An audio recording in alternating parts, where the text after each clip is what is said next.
baseball fans. You're watching On Deck with Tyler Redmond. Welcome to On Deck. I'm Tyler Redmond. As always, thank you so much for watching. While you're here, make sure to like this video, subscribe to this channel, and hit the bell for notifications so that you can stay up to date with everything going on here at On Deck, and of course with the Atlanta Braves. And the Braves, of course, finishing off a series with the San Francisco Giants last night. They managed to win that series in a big way, a 9-0 victory last night. So obviously, a very big deal for the Braves to win that series. Another division leader in the National League with the Giants. They, of course, lead the National League West right over the Dodgers, who the Braves will start a series with tonight. So the Braves are currently 4.5 games up, but there is even bigger news. There was a debut over this past series, and there was a return. The debut was of Eddie Rosario. Now, if you don't remember, Eddie Rosario, we traded Pablo Sandoval to get Eddie Rosario, and I thought that was a good move at the time because, as we all know, Pablo Sandoval, as much as we all probably love him, Pablo Sandoval was struggling towards the end of his tenure with the Braves, and I thought a payback of Eddie Rosario was more than enough for Pablo Sandoval. So far, well, he debuted last night. He had his first starting job last night. 2 hits with a 2 RBI triple. He's obviously coming in hot, but if you follow the Stripers, if you follow the Gwinnett Stripers, the AAA affiliate of the Braves, you know as well as I do that this is not something that couldn't have been predicted. He was killing it in Gwinnett, had a 5-game RBI streak, I think 13 RBIs total in that stretch. So this was something I thought could happen. I thought he might, given the opportunity, really come in hot and make a great debut for the Braves, and he did just that. So far with his tenure with the Braves, I am nothing but excited for Eddie Rosario. Let's talk about the return, though. The return of Ian Anderson. Now, Ian Anderson, we thought for a while it was going to be a 10-day IL stretch. It was not. It was much longer than that. And he came back last night, starting on the mound, and went scoreless and got the Braves a victory. So, to me, obviously that's a very big deal. Ian Anderson back. Big boost for the starting rotation. A starting rotation that we're now questioning who's going to be a part of it. Is somebody going to move to the bullpen? Is somebody going to move back to Gwinnett? Now that Ian's up, we're going to add somebody to the pen. We're going to go to a 6-man rotation because, look, a 6-man rotation sounds great, but just remember it takes away a bullpen piece as well. So you got to figure that out. Brian Snitker, I'm sure, is working on what he's going to do with that scenario, but it's a good problem to have. So the trade deadline is continuing to show its success here. We had a great trade deadline. I said it the day of. I think all of these moves do one thing, and that's bring us into a competitive balance with the Mets. All the teams in the National League East have been beat up, and the Braves are no stranger to that.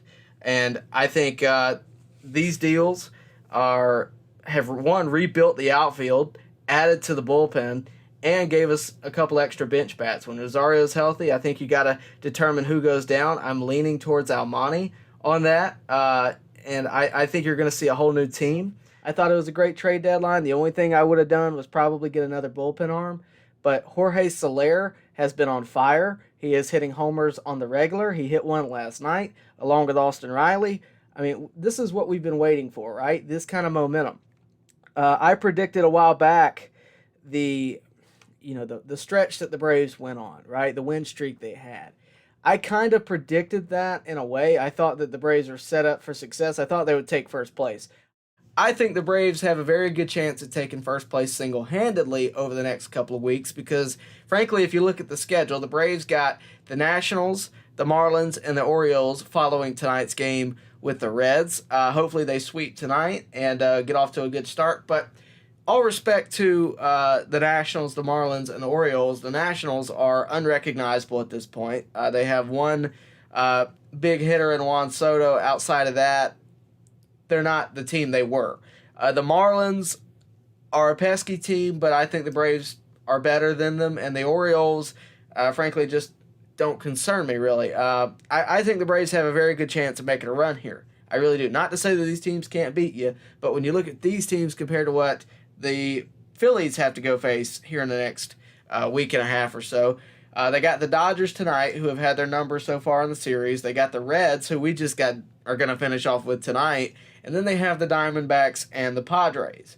And not to say that we're worried about the Diamondbacks, because I wouldn't be if I was the Phillies, but the Padres, I would be a little worried about. Not to mention they have to go face Tampa Bay right after. So the Phillies have a tough road ahead. The Braves have a bit lighter schedule going forward. I think it's going to be interesting, and I think the Braves have a really good shot at taking first place single-handedly. So I didn't expect a 9-0 streak or whatever they had. I didn't expect that, but I did expect a streak of success, right? So I wanted to basically take the time to look at this past series with the Giants and the 13 games following the next few series and tell you what I think the next leg of this marathon could look like. So what we're going to do is, this is the schedule for the Braves over the next couple of weeks. Of course, we just finished off with the Giants. We went 2-1 throughout that series, and we got the Dodgers starting tonight. And if you look at those first two series, those 6 games are red flags, right, for all of you. I know the Dodgers strike fear in our hearts more than anyone else in baseball, no matter who they are. But the Giants are a tough team too. Keep in mind the Dodgers are behind the Giants right now in the standings, so they're no pushover. And the Braves are managed to win that series. So all that I thought that the Braves needed to do in those first 6 games of this stretch, if you go 500 here, right, the Phillies are 4.5 games back, right? You don't have to sweep both of these teams, but if you go 500, this is how you stay on par and win a marathon. Stay on par with the Phillies. Don't let them gain any ground. Now, they don't have the hardest schedule in the world. They got to play the Brewers in a little while, but they're just finishing up a series with the Diamondbacks, and now they got to face the Nationals. But we're beating teams like the Giants and the Dodgers. Now, if we manage to beat the Dodgers, that would be spectacular. But even if we only get one win over the Dodgers, we're doing something that is a very good thing to set us up for a lot of success. Because, look, the reason I thought that the Braves were going to have a great win streak and take first place was because of who the Phillies had to play. They were going to play the Dodgers and the Giants and the West Coast, the Padres. They had to go play all those teams while we were playing the Orioles, the Marlins, the Nationals. So this is sort of the same thing, flip-sided. So the Braves have managed to get a series win over the Giants. If they can do the same over the Dodgers, that's huge. But even if they only get one game, right? You go 500 through those games. Look at who you're playing after that. You got the Rockies, the Nationals, and the Marlins. And all due respect to those teams, each and every one of those games is a winnable game. And all due respect to these teams, they're still professional teams, but the Rockies aren't the contender that they used to be. The Nationals sold themselves off this year. Scherzer's gone, Turner's gone. They're not the same team that they used to be. And the Marlins are in 5th place in the National League East behind the Nationals. So I'm not saying that the Braves are going to go win 10 in a row. That's not at all what I'm saying. But I'm saying each and every one of these games is a winnable game, right? You set yourself up for success. The Giants and the Dodgers are tough fought, and they're going to be till the end of time, or until this period of time ends. The Dodgers are going to be a tough team to beat. The Giants are a really tough team to beat this year, and they might be next. But right now, they got 2-1 so far. I'm not saying it's the start of something great, but I'm saying it is a good start in this stretch. Because even if they were to get swept by the Dodgers, they have 10 games that they can win. They can win each and every one. They can win all of them. I'm not saying it's going to happen, but it's a possibility based on recent memories with the win streak not too long ago. These are teams that you can beat. Now, again, the Phillies don't have the toughest road ahead. If you look at the Phillies schedule, again, they just finished up with the Diamondbacks. They got the Nationals starting tonight, and then they got the Marlins, and then they go play the first place Brewers. So, and then, of course, they have the Rockies. So they don't have a tough schedule either.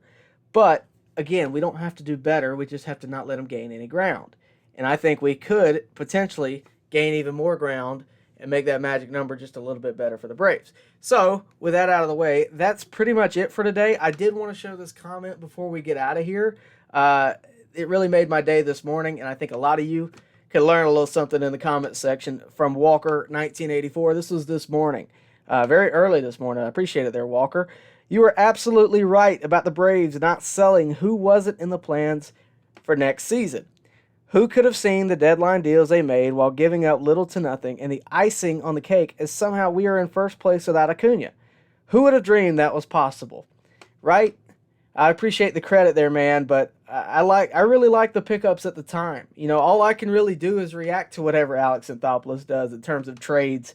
You know, I can predict all day long. I can tell you who I think would be great. You can tell me who you think would be great, but at the end of the day, we can only react to what, reality holds for us. And I thought Alex Anthopoulos did a great job. Jorge Soler was probably my favorite pickup because it was just so unexpected, so kind of off the wall and under the table. He was a guy that was red hot, but no one expected us to make a move on that. And, credit to Alex Anthopoulos. And Alex Anthopoulos, you remember him, right? He's the guy that 75% of you wanted to fire earlier this year along with Brian Snitker. Let's just remember that next year when the Braves happen to be in second place. Okay, guys? It's a marathon. I hope you enjoyed watching this next leg of the marathon with, me telling you what I think is going to happen or could happen. I was planning to make this video prior to the Giants series. Sorry I couldn't get it out in time. But since I didn't, I'm glad I could take you a little bit behind the scenes and show you what I thought prior to that series and what I think could happen now that we're going to face the Dodgers. And, of course, an easier road ahead after that. So with that out of the way, guys, I'm going to leave it there. Before you go, make sure to like and subscribe to this channel. Make sure you hit the bell for notifications so that you know the moment something drops. And I would really encourage you to do that because over the next few weeks, I got a lot of stuff planned to drop. I got some interviews that I think a lot of you guys would enjoy. Those always do pretty well, so make sure you subscribe so you get notified. A lot of talk about Phil Niekro and Hank Aaron in those interviews, so make sure you subscribe to see those. With that out of the way, guys, thank you so much for watching. I'll see you next time right here at On Deck. Baseball fans, make sure you like and share this video and subscribe to this channel. As always, thank you for your support.